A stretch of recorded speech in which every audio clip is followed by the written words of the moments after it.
Bonjour tout le monde, ça fait des années que je me déplace quotidiennement à vélo et je partageais avec vous des astuces et matériels que j'aurais aimé découvrir plus tôt et qui ont radicalement amélioré ma qualité de déplacement. Que vous soyez nouveau cycliste ou vieux vélo taffeur, je suis sûr que vous trouverez ici votre bonheur. On va commencer par s'intéresser à la réparation et la maintenance du vélo. Avant de partir rouler, pensez à vous équiper de votre bidon magique. C'est un bidon que je vais toujours garder sur moi ou sur les vélos que j'utilise et qui va toujours contenir le même matériel. Le plus important, c'est une pompe, idéalement adaptable à tous les embouts. Ah, et à ce propos, beaucoup de pompes sont réversibles.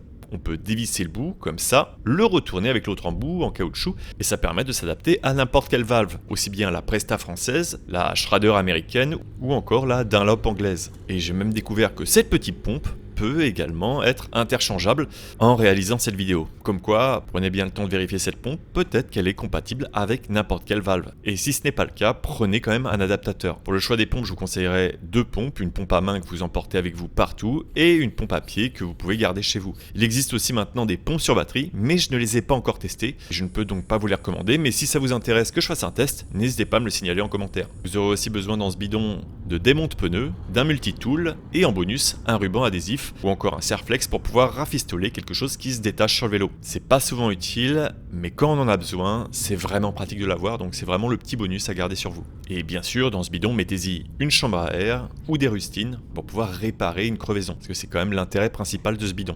Le plus important, c'est de garder ces outils et la pompe sur vous, et si vous en avez le luxe, vous pourrez même le mettre dans le cadre de votre vélo. Et à ce propos, petite astuce, si jamais vous vous trouvez au milieu de nulle part et que vous n'avez plus de chambre à air ni de rustine, mais que vous avez quand même votre pompe, eh bien vous pouvez tenter de réparer votre chambre à air en la découpant et en faisant un nœud. Alors l'idée peut paraître complètement saugrenue, mais j'ai testé pour vous. Il suffit de faire un double nœud, de bien tirer sur la chambre à air et l'air arrête de passer. Mais c'est vraiment la solution ultime si vous êtes désespéré pour terminer votre trajet. Et à propos des chambres à air, ne les jetez pas, enfin, sauf celles que vous avez coupées en deux, vous pourrez les réparer avec des rustines, ces petites pièces à coller sur les chambres à air. J'ai attendu beaucoup trop longtemps avant de m'y intéresser et c'est finalement une solution très économique qui permet d'éviter de changer constamment vos chambres à air. Et bien sûr, pour éviter de changer de chambre à air ou de les réparer trop souvent, eh bien pensez à investir dans de bons pneus. Si vous crevez plusieurs fois par mois, eh bien c'est que vous avez un pneu qui n'est pas adapté à vos trajets. Un gage de qualité dans un pneu, c'est par exemple le TPI ou EPI, c'est une bonne information qui permet de connaître le maillage, plus il est haut et plus la carcasse est costaud. Il faudra également vérifier s'il est renforcé pour les crevaisons, comme par exemple les Schwalbe qui sont une référence en la matière, et n'hésitez pas à changer le pneu s'il commence à être usé. Dans les grandes lignes, n'hésitez pas à investir dans de la qualité pour les pneus pour limiter les galères par la suite. Bon, maintenant que vous êtes fin prêt à rouler, vous commencez à prendre votre vélo, faites quelques kilomètres, et là, si vous entendez le moindre bruit inhabituel sur votre vélo, par exemple ce bruit quand je freine, eh bien c'est un mauvais signe, arrêtez-vous pour pouvoir vérifier. Moi par exemple, là c'était le patin qui était mort, le support métallique était en train de frotter contre la jante. This is the worst. Prenez donc le temps de vous arrêter, de vérifier d'où vient la source de ce son et de reprendre la route en conséquence. Je suis à 2 heures de chez moi, je suis sur l'autoroute.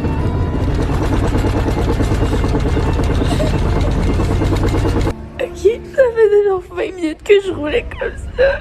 J'aurais pu d'ailleurs éviter de réparer mon dérailleur si je m'étais arrêté au bon moment. Allez, m'oblige pas à m'arrêter s'il vous plaît. Oh, merde, je viens d'arracher mon... Ça va marcher beaucoup moins bien là.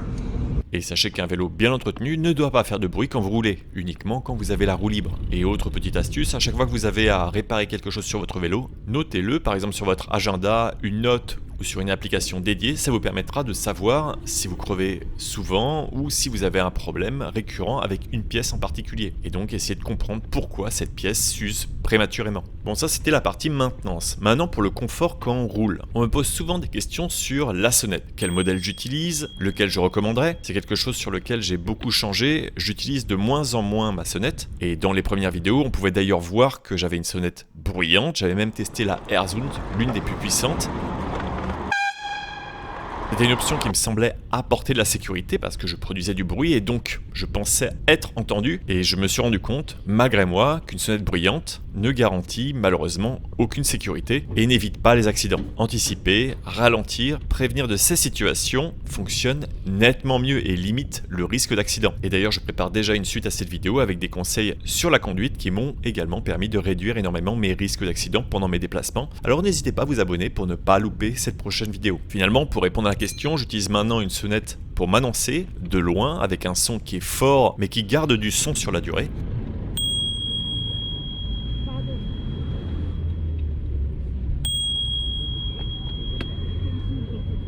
Et puis les voitures qui sont stationnées à cheval. Maintenant j'appelle ça à la Marseillaise qu'elles sont stationnées. Hop, bonjour.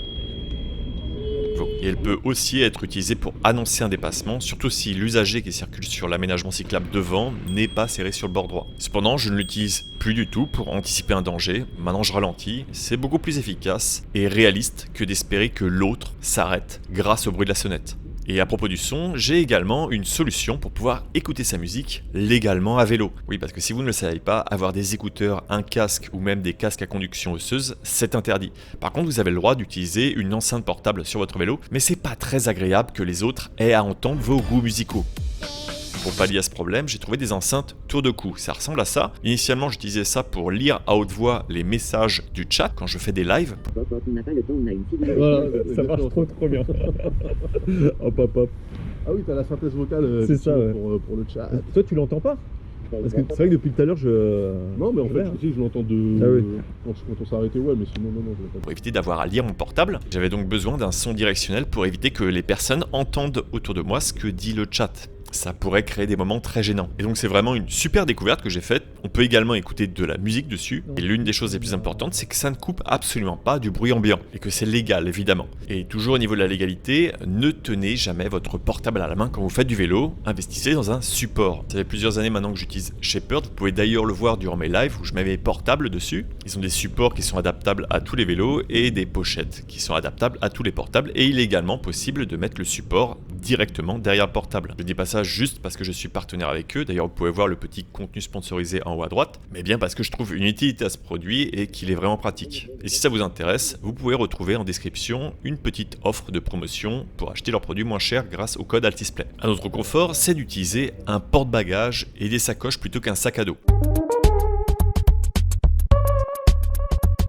Et ça aussi, j'ai mis des années avant de me rendre à l'évidence de tester et d'adopter cette solution. Il y a vraiment beaucoup d'avantages, comme soulager le dos et avoir également moins de transpiration. L'idéal, c'est quand même un sac à dos sacoche. Dès que vous quittez votre vélo, vous pourrez le remettre sur votre dos, vous n'aurez pas à le transporter à la main. Et pour son positionnement, je préfère le mettre du côté opposé au dérailleur pour éviter qu'une lanière pendante aille se prendre dans la chaîne. Si vous devez utiliser votre vélo tous les jours, même par les jours de pluie, investissez aussi dans un garde-boue et un garde-chaîne. Moi, j'ai le luxe de pouvoir choisir mon vélo selon la météo et je peux vous assurer que je vais prendre celui qui a des garde-boue quand il pleut. On arrive maintenant au système de lumière. Je vous conseille de choisir des lumières qui n'ont pas besoin de se recharger à chaque fois que vous les utilisez. Et ce, surtout si vous avez besoin d'aller travailler tôt le matin quand il fait encore nuit ou revenir tard le soir, pareil, quand il fait tout noir.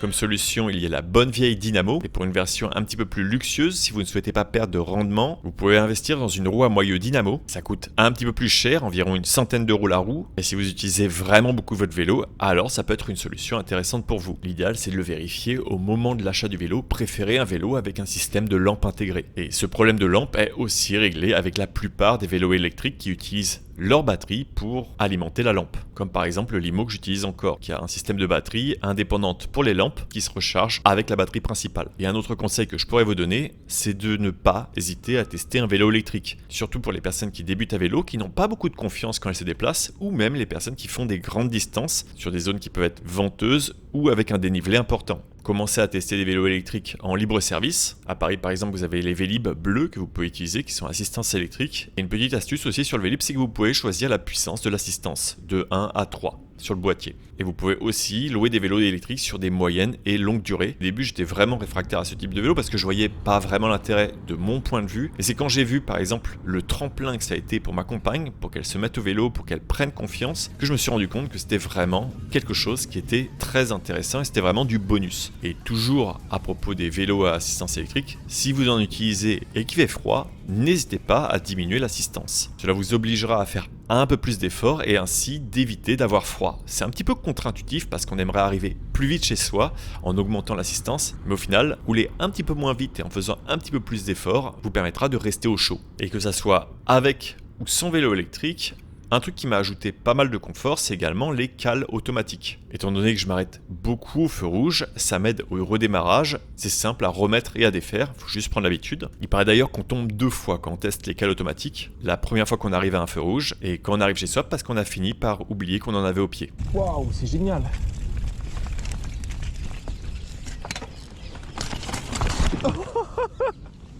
Ah, je suis tombé comme un débile.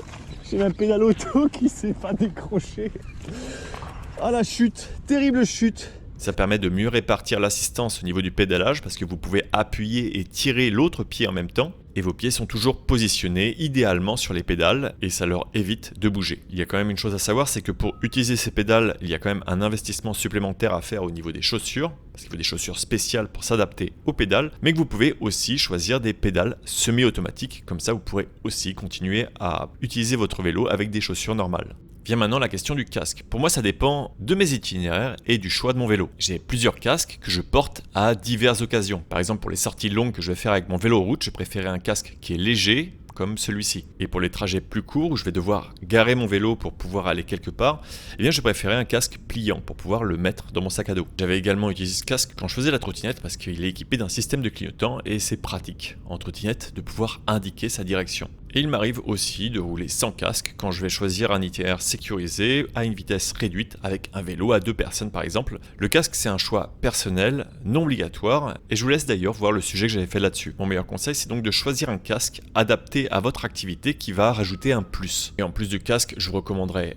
des lunettes pour éviter les poussières, la pluie, les contre-jours et autres contrariétés. J'en porte toujours, même si je n'ai pas de problème de vue, ça me permet de protéger mes yeux. Mais je vous déconseillerais quand même de porter des lunettes qui se foncent automatiquement parce que vous risqueriez d'être surpris si jamais vous empruntez un tunnel ou qu'il y a d'un coup une zone d'ombre. Et enfin, dernier élément, c'est des gants. Au-delà du casque, c'est vraiment un truc que je porte tout le temps, des gants, car pour plein de raisons c'est utile. Les chutes, ça reste très rare, mais c'est souvent sur les mains que vous tombez. Et si vous avez besoin de manipuler des choses qui sont sales, c'est pas mal non plus, comme par exemple si vous déraillez. Et bien voilà, c'est un petit peu tous les conseils que j'aurais à vous donner au niveau du matériel. Cette vidéo est sortie volontairement après les fêtes, car de mon point de vue, faire un choix de matériel ne doit pas se faire dans la précipitation. Prenez votre temps avant de choisir ce qui est le mieux adapté pour vous et pour vos proches. N'hésitez pas à me dire ce que vous pensez des différents matériels que j'ai proposés et s'il y en a d'autres que vous souhaiteriez voir tester, comme par exemple les rétroviseurs, indiquez-moi tout ça et aussi la semaine prochaine vous retrouverez une vidéo sur les conseils pour pouvoir rouler avec plus de sécurité. Et je profite de cette vidéo pour vous annoncer un petit bonus. J'ai ouvert une boutique dans laquelle vous pourrez acheter des bouchons lapins pour orner vos roues. Les paires sont vendues à prix coûtant mais vous pourrez ajouter un petit supplément si vous souhaitez soutenir le média Altisplay. Merci à XMTX qui m'accompagne dans ce projet pour l'impression des pièces. Vous retrouverez toutes les informations en description de cette vidéo. Je tiens à remercier toutes les personnes qui me soutiennent sur les plateformes de dons me permettant de réaliser à plein temps ces contenus vidéo et de prendre des vacances de temps en temps. Merci également à Shepard qui sponsorise cette vidéo. Il est temps de vous dire à bientôt pour de prochaines vidéos et bonne route. Bien pratique les lunettes de soleil dans ce contre-jour, sinon on voit que dalle.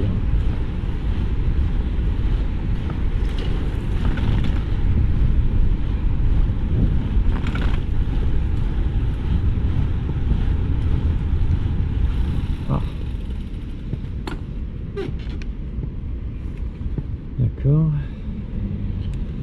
Original.